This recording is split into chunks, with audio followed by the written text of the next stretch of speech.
ಬಿಂದು ಆದಂತ ನಮ್ಮ ದೇಶದ ಖಾಸಗಿ ಪದರದ ಒಂದು ಸಲ್ಯೂಟ್ ಅನ್ನ ನಮ್ಮ ಮಹಿಳಾ ಸಂಘದ ವತಿಯಿಂದ ಪ್ರಯಾಣಿಕರಿಗೆ ಮತ್ತು ಖಾಸಗಿಯವರಿಗೆ ಸಲ್ಯೂಟ್ ಅರ್ಪಿಸ್ತಾ ಇದ್ದೀನಿ.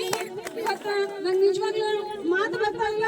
ಮೊನ್ನೆ ನಮ್ಮ ಹುಡುಗರು ಮಹಿಳೆಯರು ಎಲ್ಲರೂ ಬಂದಿದ್ರು, ಅಕ್ಕರ ನಿಮ್ಮ ಮುಖದಲ್ಲಿ ನಗುನ ಬರ್ತಾ ಇಲ್ಲ ಅಂತಂದ್ರೆ ನಿಜವಾಗ್ಲೂ ಪ್ರಶಸ್ತಿ ಬಂದಿತ್ತು.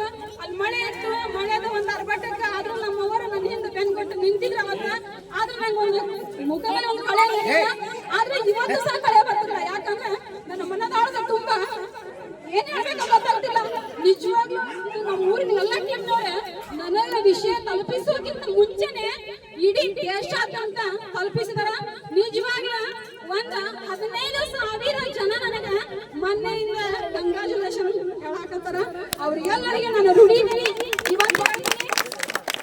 ಇವತ್ತಿನ ಚಿಕ್ಕಮಕ್ಕಿ ಮಣ್ಣ ತಪ್ಪು ತಿಳ್ಕೊಂಡ್ಬಿಡ್ರಿ, ಸುಳ್ಳಂತೂ ಹೇಳೋದಿಲ್ಲ. ಗಾಂಧೀಜಿ ಸತ್ಯ ನ್ಯಾಯ ಧರ್ಮದವರು, ನೆಹರು ದಶಗುಣದವರು. ನಾನು 2 ವೃತ್ತಿನ ಆರಿಸ್ಕೊಂಡಿದ್ದೀನಿ.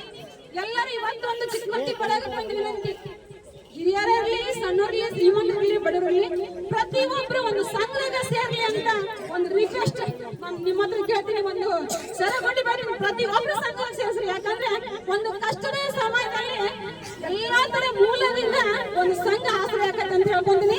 ಆಮೇಲೆ ಇವತ್ತು ಮಣ್ಣನ್ನ ನಾನು ಇವತ್ತು ಒಂದು ಪ್ರತಿಜ್ಞೆ ಅಂತ ಅನ್ಕೊಂತೀನಿ. ಮತ್ತೊಟ್ಟು ನನ್ನ ತನು ಮನ ಧನದಿಂದ ನನ್ನ ಜೀವನ ಸಂದರ್ಭ ಬಂದ್ರೆ ನನ್ನ ಜನ್ಮವನ್ನು ಸಹ ಕೊಡ್ಲಿಕ್ಕೆ ನಾನು ಮಹಿಳಾ ಶಕ್ತಿಗೆ ತಯಾರಾಗಿದ್ದೀನಿ ಅಂತ ಈ ಮಣ್ಣಿನ ತಿಲಕವನ್ನು ನಾನು ನಿಮ್ಮೆಲ್ಲರ ಮುಖಾಂತರ ಹಚ್ಕೊಳ್ತೀನಿ. ಯಾವುದೇ ಪಕ್ಷಪಾತ ಇಲ್ಲ, ನಮ್ಮಲ್ಲಿ ಎಲ್ಲರೂ ಒಗ್ಗಟ್ಟಾಗಿರೋಣ. ಇವತ್ತು ನಾನು ಏನ್ ಹೇಳಿದ್ರು ನಾನು ಕಡಿಮೆನೆ.